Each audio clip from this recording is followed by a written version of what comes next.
Một vị thầy 12 tuổi, không kịch bản, không chuẩn bị, đứng trước hàng trăm Phật tử và nói điều mà hàng nghìn năm qua không ai dám nói thẳng về cái chết. Sau buổi hôm đó, nhiều người trong đạo tràng đã không ngủ được, không phải vì sợ hãi, mà vì họ nhận ra rằng suốt cả cuộc đời họ đã đang chuẩn bị cho cái chết mà không hề biết. Nếu ngay lúc này, tất cả những gì bạn đã nghĩ, đã nói, đã làm trong đời được chiếu lên một màn hình trước mặt bạn, bạn có dám xem không? Không lướt qua, không tắt đi, mà xem từng khoảnh khắc không bỏ sót. Hầu hết chúng ta sẽ không dám. Và đó chính xác là lý do tại sao câu hỏi về cái chết lại đáng sợ đến vậy. Không phải vì chúng ta sợ sự đau đớn lúc lâm chung, không phải vì chúng ta sợ mất đi những gì đang có, mà vì trong sâu thẳm chúng ta biết rằng khi tất cả lớp màn bị kéo xuống sẽ chỉ còn lại một thứ duy nhất, sự thật về chính mình. Vào một buổi chiều tại Bắc Ninh, trong không gian tĩnh lặng của một đạo tràng nơi hàng trăm Phật tử ngồi im, hơi thở như ngưng lại, một Phật tử đã dũng cảm cất lên câu hỏi mà tất cả mọi người đều đang thầm nghĩ. Bạch Đức Ngài, thế giới bên kia, cõi âm thực sự có tồn tại không? Con người sau khi chết đi sẽ phải đối mặt với điều gì ở thế giới huyền bí đó? Cả đạo tràng như ngưng động.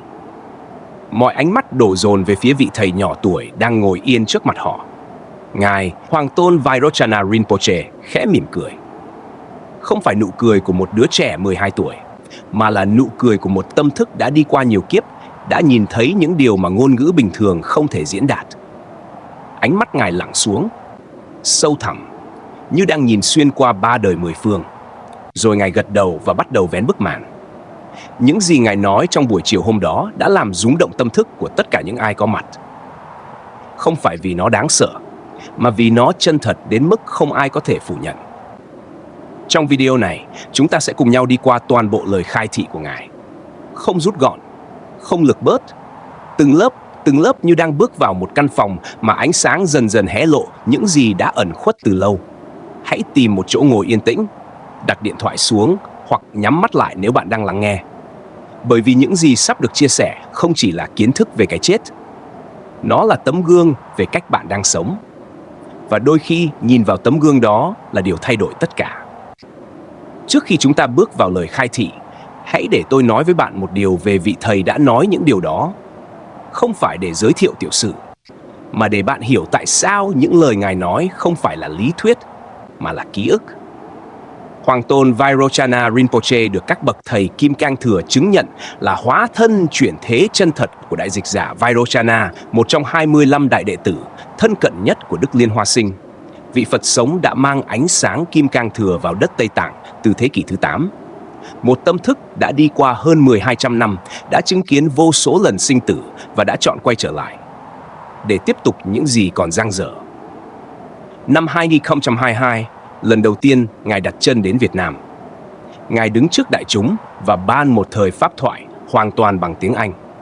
Không có bài soạn sẵn, không có ghi chú, không có bất kỳ sự chuẩn bị nào. Một đứa trẻ hơn 10 tuổi đứng thẳng và nói những điều khiến Hoàng Thái hậu Bhutan cùng toàn bộ đại chúng ngồi im lặng trong kinh ngạc. Không phải kinh ngạc vì Ngài nói hay, mà vì những gì Ngài nói chạm thẳng vào chỗ không có ngôn ngữ nào thường chạm tới được.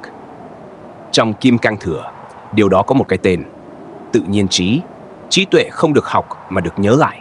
Và trong buổi chiều tại Bắc Ninh, khi câu hỏi về cõi âm được cất lên, Ngài đã nói một câu mà tôi muốn bạn giữ trong lòng trước khi chúng ta đi vào từng lớp giáo lý.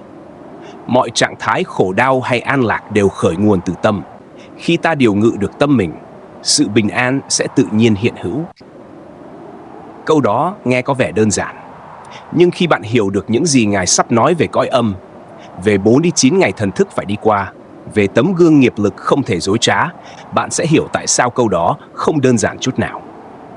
Ngài bắt đầu bằng một câu ngắn, nhưng như một tảng đá ném xuống mặt hồ phẳng lặng. Cõi âm hoàn toàn có thật. Không do dự, không rào đón, không giảm nhẹ. Cả đạo tràng im lặng hoàn toàn. Rồi Ngài tiếp tục với giọng trầm, chậm, từng chữ được đặt xuống như người thợ đặt từng viên đá trên con đường dẫn vào sâu trong rừng. Nhưng bản chất của nó hoàn toàn không phải điều các con đang nghĩ. Hàng nghìn năm qua, con người đã vẽ ra cõi âm theo muôn vàn hình dạng khác nhau. Người thì hình dung đó là một ngục tù tối tăm dưới lòng đất, nơi những linh hồn bị xích lại, bị tra tấn bởi những hình phạt kinh hoàng. Người thì nghĩ đó là một tòa án nơi Đức Diêm Vương ngồi trên ngai vàng, tay cầm sổ sinh tử, phán xét từng linh hồn bước đến trước mặt Ngài. Người thì sợ hãi không dám nghĩ đến, bởi vì chỉ cần hình dung thôi đã đủ khiến tim họ thắt lại. Nhưng Hoàng tôn Vairochana Rinpoche nhìn vào tất cả những hình ảnh đó và nói một điều khiến tất cả phải dừng lại. Các con đang nhìn vào cái bóng và tưởng đó là thực tại. Vậy thực tại là gì? Ngài giảng giải theo nhãn quan của Phật Pháp tối thượng, theo truyền thống Kim Cang Thừa.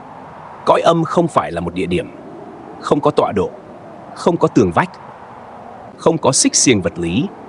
Cõi âm là một tần số, một trạng thái tâm thức, một tần số năng lượng mà thân thức của chúng ta sẽ bước vào ngay trong khoảnh khắc hơi thở cuối cùng rời khỏi thân xác. Và điều quan trọng nhất, Ngài muốn các con hiểu, tần số đó không do ai tạo ra từ bên ngoài, không được dựng lên bởi thần linh, không được thiết kế bởi một thế lực nào đó để trừng phạt. Nó được tạo ra bởi chính các con, từng ngày, từng giờ, từng suy nghĩ, từng hành động, suốt cả cuộc đời này và những kiếp trước đó. Đây không phải lời cảnh báo để gieo sợ hãi. Đây là tin tốt lành nhất mà Phật Pháp có thể trao tặng.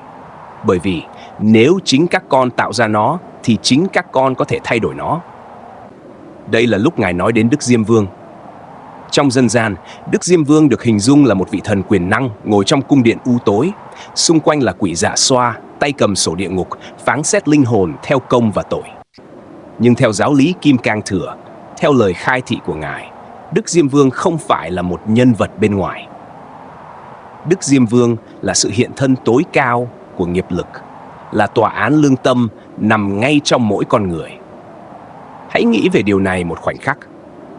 Bạn đã bao giờ làm điều gì sai dù không ai biết, và trong đêm khuya khi mọi thứ yên tĩnh, có một giọng nói nào đó trong lòng cứ vang lên không ngừng. Đó không phải giọng của ai khác, đó là Đức Diêm Vương đang làm việc của mình. Ngay trong khi bạn còn đang sống, khi thần thức rời khỏi xác, tòa án đó không biến mất. Nó trở nên rõ ràng hơn bao giờ hết, không còn bị che khuất bởi tiếng ồn của cuộc sống thường ngày, không còn bị lấp đầy bởi những lo toan, những giải trí, những sao lãng. Chỉ còn lại sự thật. Và Ngài nhấn mạnh, đây không phải để các con sợ hãi Đức Diêm Vương, mà để các con hiểu rằng vị quan tòa công bằng nhất trên đời đang ngồi ngay trong lòng các con và Ngài luôn lắng nghe. Đây là lúc Ngài nói đến tấm gương nghiệp. Trong Tây Tạng Tử Thư, Bardo Thodol, văn bản thiêng liêng được Đức Liên Hoa Sinh để lại như một tấm bản đồ dẫn đường cho thần thức sau khi rời khỏi thân xác. Có một hình ảnh được mô tả với độ chính xác đến rùng mình. Khi thần thức bước vào trạng thái trung gian, một tấm gương xuất hiện. Không phải gương bằng đồng hay bằng kính, mà là gương của tâm thức, phản chiếu toàn bộ những gì đã xảy ra trong suốt cuộc đời vừa kết thúc. Không thiếu một khoảnh khắc nào, không bỏ sót một suy nghĩ nào, không che giấu một hành động nào dù nhỏ đến mức chỉ xảy ra trong một tích tắc. Ngài dừng lại rồi nói chậm rãi. Tấm gương đó không phán xét các con, nó không tức giận, nó không trừng phạt, nó chỉ phản chiếu. Chính xác, trung thực, hoàn toàn. Và chính sự phản chiếu trung thực đó mới là điều đáng để các con suy ngẫm. Bởi vì trong suốt cuộc đời, chúng ta đã trở nên rất giỏi trong một việc, tự nói dối bản thân. Chúng ta nói, tôi làm vậy vì hoàn cảnh bắt buộc. Chúng ta nói, người kia còn tệ hơn tôi nhiều. Chúng ta nói, chỉ một lần thôi, không ai biết đâu. Chúng ta nói, tôi sẽ làm lại sau, khi có thời gian, khi mọi thứ ổn hơn. Tấm gương nghiệp không nghe những lời đó. Nó chỉ nhìn vào hành động thật, vào suy nghĩ thật, vào những khoảnh khắc mà không ai nhìn thấy, nhưng bạn đã chọn làm điều đó. Và nó phản chiếu lại không thêm, không bớt. Đây là lúc Ngài nói đến điều mà ít ai trong chúng ta muốn nghe, nhưng Ngài nói với tất cả lòng từ bi. Nếu tâm thức mang vào cõi trung gian những hạt giống của tham lam, oán hận, ích kỷ, những hạt giống đó sẽ nở rộ thành cảnh tượng tối tăm. Không phải vì ai trừng phạt, mà vì đó là quy luật tự nhiên của tâm thức.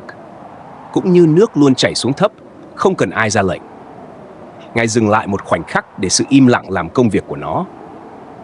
Rồi Ngài nói, đôi mắt không mang phán xét, chỉ mang từ bi. Cõi âm không phải hình phạt do ai áp đặt lên các con. Nó là sự thật về chính các con được nhìn thấy lần đầu tiên mà không có bất kỳ màn che nào. Và hiểu được điều đó không phải để các con sợ hãi, mà để các con thức tỉnh. Đó là lớp thứ nhất của lời khai thị.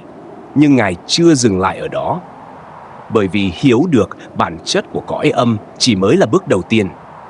Điều mà tất cả mọi người trong đạo tràng hôm đó thực sự muốn biết, và có lẽ bạn cũng đang tự hỏi ngay lúc này, là điều này.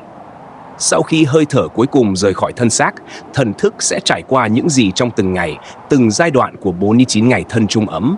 Và điều Ngài mô tả tiếp theo chi tiết đến mức nhiều người trong đạo tràng đã phải nhắm mắt lại để chịu đựng. Không phải vì quá đáng sợ, mà vì quá chân thật. Ngài nhìn xuống, một khoảnh khắc im lặng, rồi bắt đầu nói bằng giọng của người kể một câu chuyện mà họ đã biết từ rất lâu trước khi được hỏi. Hãy để ta dẫn các con đi qua một hành trình, không phải hành trình của người khác, mà là hành trình mà tất cả chúng ta sớm hay muộn đều sẽ phải bước vào. Hãy tưởng tượng, có một người, chúng ta sẽ gọi người đó là lữ hành nhân, người lữ hành của thần thức. Người đó có thể là bất kỳ ai, có thể là một người đã sống cả đời lam lũ yêu thương gia đình, có thể là một người đã gánh trên vai nhiều điều chưa nói được, có thể là chính bạn, chính tôi. Và vào một khoảnh khắc, hơi thở cuối cùng rời khỏi thân xác. Khoảnh khắc thứ nhất, ánh sáng nguyên thủy. Điều đầu tiên xảy ra không phải bóng tối. Ngài nói điều này với giọng rõ ràng, bởi vì đây là điều mà hầu hết mọi người không biết. Điều đầu tiên thần thức chạm vào sau khi rời khỏi thân xác là ánh sáng. Không phải bóng tối, ánh sáng. Trong Tây Tạng Tử Thư, Bardo Thodol, văn bản được Đức Liên Hoa Sinh để lại như tấm bản đồ cho thần thức, khoảnh khắc đầu tiên sau cái chết được gọi là Chikhai Bardo, trạng thái Bardo của khoảnh khắc chết. Và trong trạng thái đó, một ánh sáng xuất hiện. Không phải ánh sáng mặt trời, không phải ánh đèn, mà là ánh sáng của pháp thân, ánh sáng của bản tâm thuần tịnh hiện ra với toàn bộ sự rực rỡ của nó. Ánh sáng đó là bản chất thật sự của mọi thần thức. Nó luôn ở đó ngay cả khi chúng ta còn sống, nhưng bị che khuất bởi vô minh, bởi tham sân si, bởi hàng nghìn lớp suy nghĩ và cảm xúc tích lũy suốt một đời. Khi thân xác buông xuống, tất cả những lớp che phủ đó tạm thời tan biến, và ánh sáng đó hiện ra. Ngài dừng lại rồi nói chậm rãi. Nếu thần thức nhận ra ánh sáng đó, nhận ra đó chính là bản tâm của mình, hành trình kết thúc ngay tại đây. Không có 49 ngày, không có cảnh giới trung gian, thần thức hòa tan vào ánh sáng và được giải thoát. Nhưng hầu hết chúng ta không nhận ra. Không phải vì ánh sáng không đủ rực rỡ, mà vì suốt cả cuộc đời chúng ta chưa bao giờ được luyện tập để nhận ra nó. Chúng ta đã quen với bóng tối hơn là ánh sáng, quen với ồn ào hơn là tĩnh lặng, quen với những thứ bên ngoài hơn là bản tâm bên trong. Và vì vậy ánh sáng đó xuất hiện, thần thức giật mình, sợ hãi, bỏ chạy. Và hành trình 49 ngày bắt đầu. Ngày 1 đến ngày 7, Bardo thứ nhất, mê hoặc và nhân giả. Lữ hành nhân thức dậy nhưng không biết mình đã chết. Đây là điều Ngài nhấn mạnh và cũng là điều được ghi lại rõ ràng trong Tây Tạng Tự Thư. Trong những ngày đầu tiên, thần thức vẫn còn lảng vảng xung quanh những gì quen thuộc. Căn nhà, những người thân, những nơi chốn đã gắn bó. Lữ hành nhân thấy gia đình đang khóc và không hiểu tại sao họ không nhìn thấy mình. Cố gắng chạm vào vai người thân nhưng tay xuyên qua như xuyên qua không khí. Cố gắng nói nhưng không có tiếng. Đây là giai đoạn mà trong truyền thống Phật giáo, những người thân còn sống có thể hỗ trợ rất nhiều bằng cách tụng kinh, niệm Phật, hồi hướng công đức. Ngài giải thích, thần thức trong giai đoạn này như một người vừa tỉnh dậy sau một giấc ngủ rất sâu, còn mơ màng, còn bám víu, tiếng kinh, tiếng niệm như giọng nói quen thuộc gọi người đó tỉnh dậy đúng hướng. Trong 7 ngày đầu, thần thức trải qua những ánh sáng xuất hiện lần lượt. Mỗi ngày, một vị Phật trong Mạn Đà La hiện ra trong ánh sáng rực rỡ, thuần khiết. Xen kẽ với những ánh sáng đó là những ánh sáng mờ hơn, dịu hơn, dễ chịu hơn.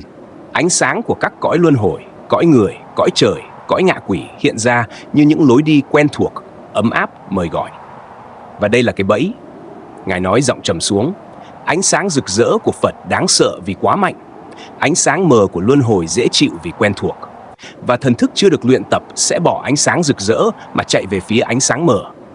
Đó là cách luân hồi tiếp diễn, không phải vì ai ép buộc mà vì thần thức tự chọn điều quen thuộc hơn điều giải thoát.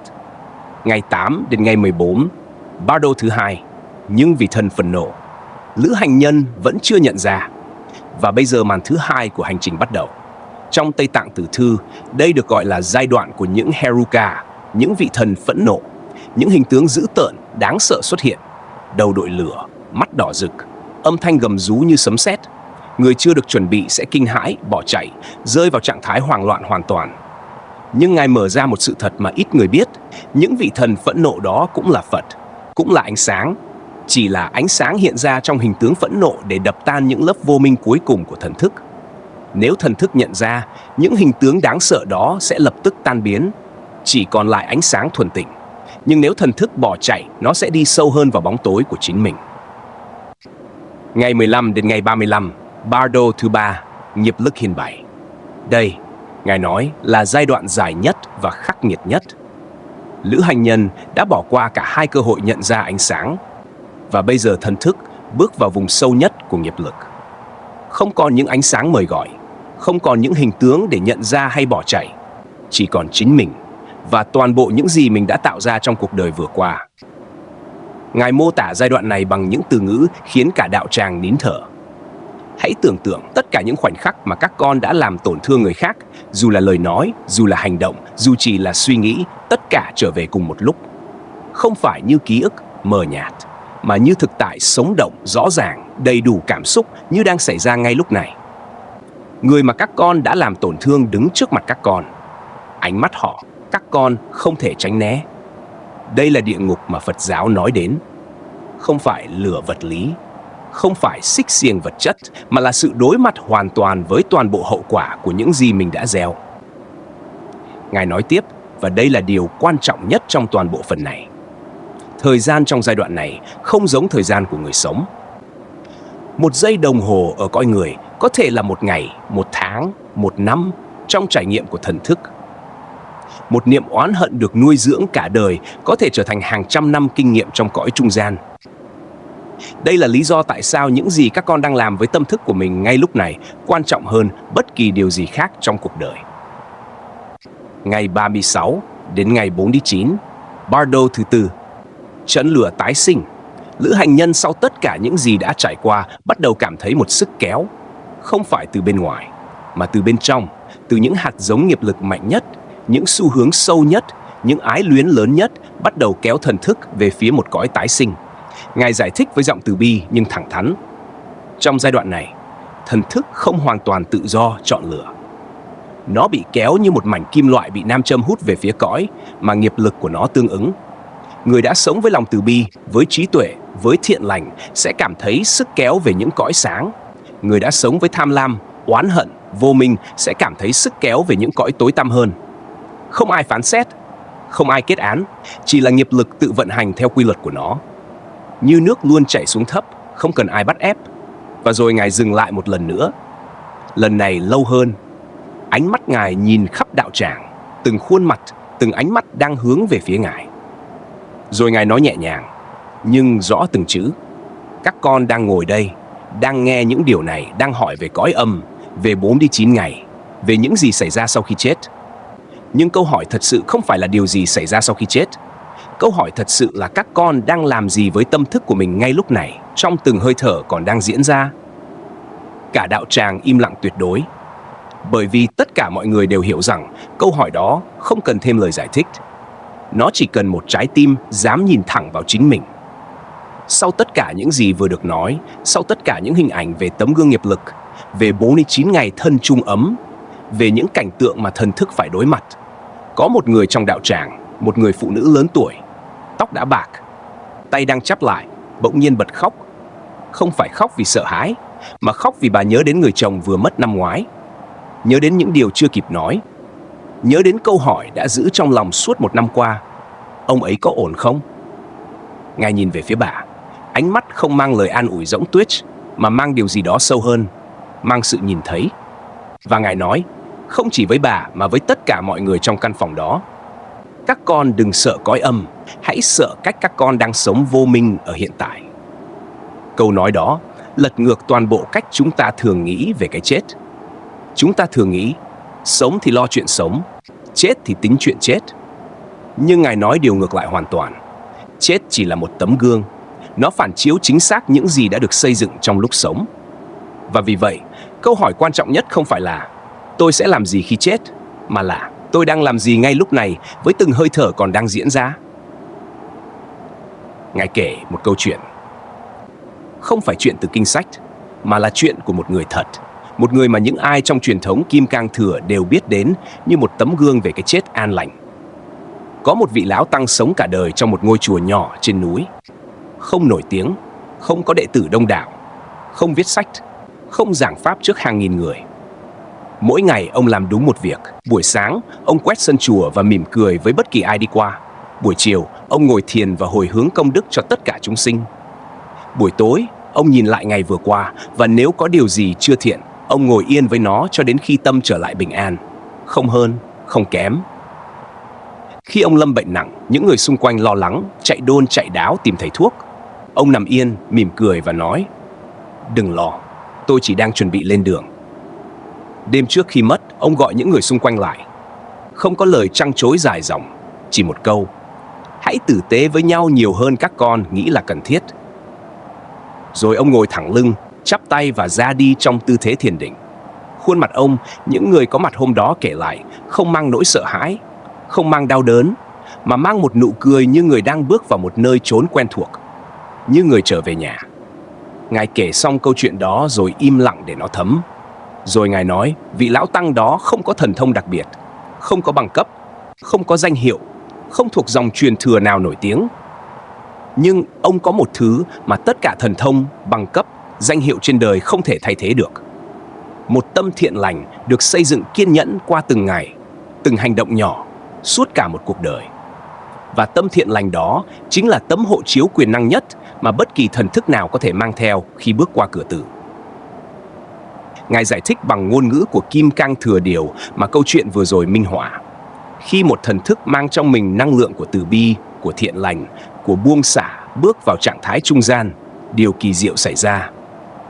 Những âm thanh gầm rú mà thần thức khác bỏ chạy, với thần thức này chúng chỉ là tiếng vang của không gian. Không đáng sợ, không đe dọa. Những hình tướng dữ tợn mà thần thức khác kinh hãi, với thần thức này chúng hiện ra như những vị thầy. Mỗi hình tướng một bài học cuối cùng.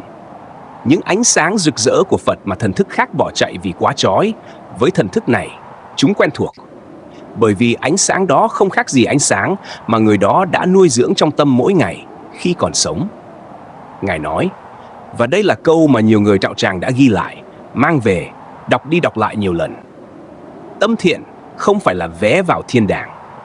Tâm thiện là sự chuẩn bị, là quá trình làm quen với ánh sáng trước khi ánh sáng đó xuất hiện lần cuối cùng. Và rồi, Ngài làm điều mà không ai trong đạo tràng hôm đó ngờ tới. Ngài không kết thúc bằng triết lý, Ngài không kết thúc bằng giáo lý cao siêu. Ngài hỏi, giọng nhẹ nhàng như hỏi một người bạn. Ngay lúc này có ai trong các con đang giữ một oán hận mà các con biết đã đến lúc buông xuống chưa? Không ai trả lời bằng lời.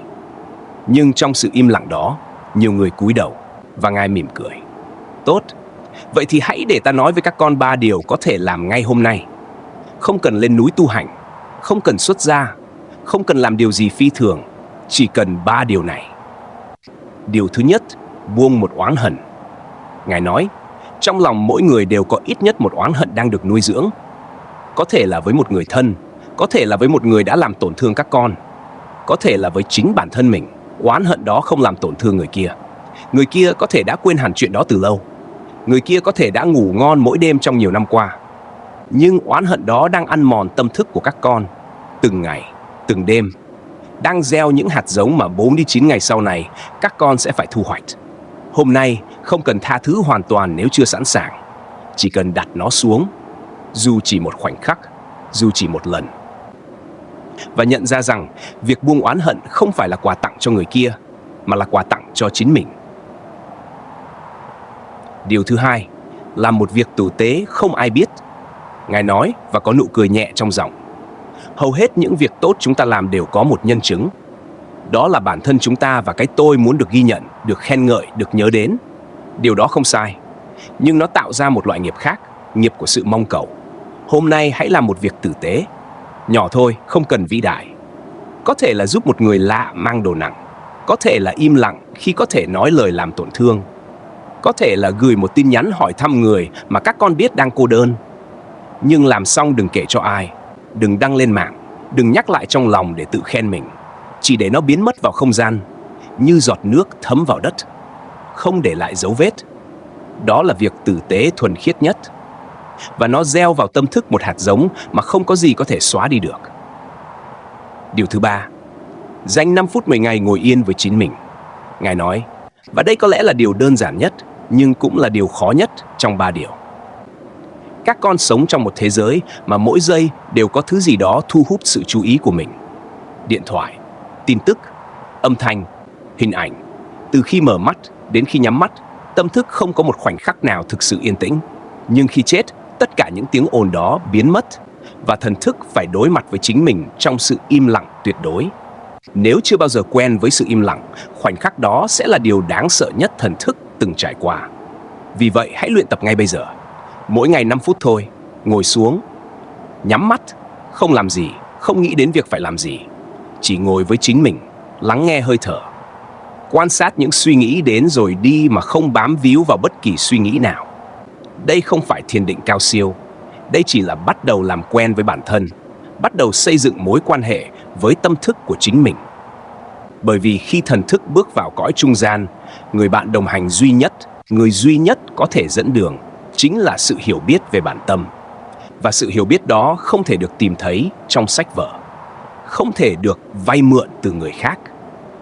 Chỉ có thể được xây dựng từng ngày, từng hơi thở trong những khoảng lặng nhỏ bé mà các con tự tạo ra.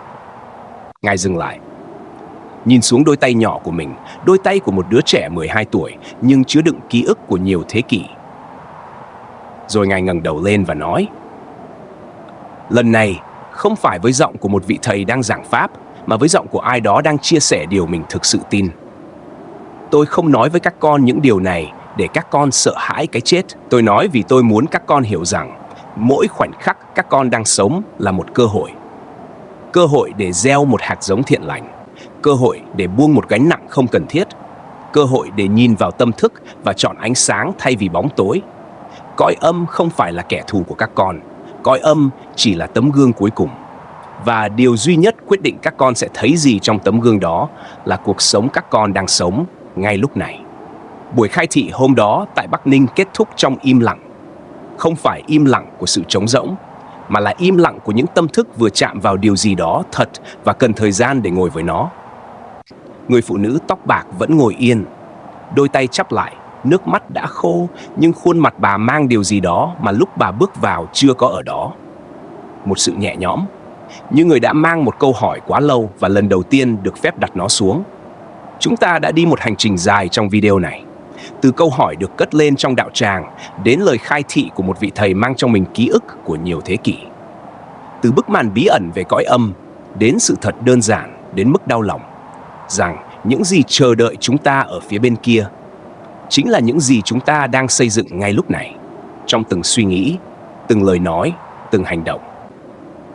Và trước khi chia tay, hãy để 3 thông điệp cốt lõi được nói lại một lần nữa. Không phải để nhớ như học thuộc lòng, mà để mang về và đặt vào một chỗ nào đó trong lòng, nơi chúng có thể tiếp tục làm việc âm thầm. Thông điệp thứ nhất, cõi âm không phải là hình phạt. Nó là sự thật. Không có ai dựng lên cõi âm để trừng phạt chúng ta. Không có tòa án nào bên ngoài chúng ta. Không có bản án nào được viết sẵn chờ chúng ta đến nhận. Chỉ có tấm gương phản chiếu chính xác những gì chúng ta đã là. Không thêm, không bớt, không che giấu. Và điều đó vừa là tin đáng sợ nhất, vừa là tin tốt lành nhất chúng ta có thể nhận được. Đáng sợ vì không có chỗ để trốn thoát. Tốt lành vì điều đó có nghĩa là chúng ta hoàn toàn nắm trong tay khả năng thay đổi những gì tấm gương đó sẽ phản chiếu. Thông điệp thứ hai, 49 ngày không phải là hành trình của có chết. Nó là kết quả của người sống. Mỗi ngày chúng ta đang sống, chúng ta đang viết kịch bản cho 49 ngày đó. Mỗi lần chúng ta chọn từ bi thay vì oán hận, chúng ta đang thắp một ngọn đèn nhỏ trong không gian mà thần thức sẽ bước vào. Mỗi lần chúng ta chọn buông xuống thay vì bám víu, chúng ta đang tập cho thần thức kỹ năng quan trọng nhất mà nó sẽ cần. Mỗi lần chúng ta ngồi yên dù chỉ 5 phút và nhìn vào tâm thức của chính mình, chúng ta đang làm quen với ánh sáng mà một ngày nào đó sẽ xuất hiện và cần được nhận ra. Thông điệp thứ ba, tâm thiền không phải vé vào thiên đàng. Nó là sự truyền bầu. Không ai có thể chuẩn bị cho cái chết bằng cách tích lũy tài sản. Không ai có thể chuẩn bị bằng cách xây chùa, đúc chuông hay làm những việc bề ngoài hoành tráng, trong khi bên trong tâm vẫn còn đầy oán hận và tham lam. Sự chuẩn bị duy nhất có giá trị là xây dựng một tâm thức quen thuộc với ánh sáng, quen thuộc với từ bi, quen thuộc với sự buông xả, quen thuộc với việc nhìn thẳng vào chính mình mà không sợ hãi những gì nhìn thấy. Và sự chuẩn bị đó không bắt đầu khi chúng ta lâm bệnh, không bắt đầu khi chúng ta già yếu, không bắt đầu khi chúng ta cảm thấy cái chết đang đến gần. Nó bắt đầu ngay lúc này, trong hơi thở này, trong khoảnh khắc này. Có một câu hỏi cuối cùng mà Ngài để lại trong lòng tất cả những ai có mặt hôm đó. Không phải câu hỏi về cõi âm, không phải câu hỏi về 49 ngày, không phải câu hỏi về những gì xảy ra sau khi chết, mà là câu hỏi này: nếu hôm nay là ngày cuối cùng và tấm gương nghiệp lực xuất hiện ngay lúc này, các con có thể nhìn thẳng vào nó mà không cần nhìn đi chỗ khác không? Không ai cần trả lời câu hỏi đó bằng lời. Câu trả lời nằm trong những gì chúng ta chọn làm sau khi video này kết thúc. Có thể là gọi điện cho một người mà chúng ta đã xa cách quá lâu. Có thể là ngồi xuống 5 phút và lần đầu tiên thực sự lắng nghe hơi thở của chính mình. Có thể là buông xuống một thứ gì đó mà chúng ta biết đã đến lúc phải buông nhưng vẫn chưa dám. Dù là điều gì, hãy bắt đầu hôm nay. Không phải vì cái chết đang đến gần, mà vì cuộc sống đang diễn ra ngay lúc này, và mỗi khoảnh khắc của nó xứng đáng được sống với toàn bộ sự tỉnh thức mà chúng ta có thể mang đến. Hành trình sang thế giới bên kia đã được chuẩn bị, không phải bởi thần linh, không phải bởi số phận, mà bởi chính bạn, từ chính giây phút này, trong từng hơi thở còn đang diễn ra. Nếu video này chạm đến điều gì đó trong lòng bạn, dù chỉ một câu, dù chỉ một khoảnh khắc, hãy để lại một bình luận bên dưới. Không cần viết dài, có thể chỉ là một từ, một cảm xúc, một điều bạn muốn buông xuống, hoặc một điều bạn muốn bắt đầu. Bởi vì đôi khi viết ra một điều là cách đầu tiên để thực sự cam kết với nó. Và nếu bạn muốn tiếp tục đồng hành trên con đường tìm hiểu về tâm thức, về giáo lý, về những lời khai thị sâu sắc như thế này, hãy nhấn subscribe và bật thông báo. Bởi vì còn rất nhiều điều mà Đức Ngài đã chia sẻ, và chúng ta sẽ cùng nhau đi qua từng bước. Con đường không vội, nhưng mỗi bước đều có giá trị. Cảm ơn bạn đã ngồi đây đến tận cuối và lắng nghe.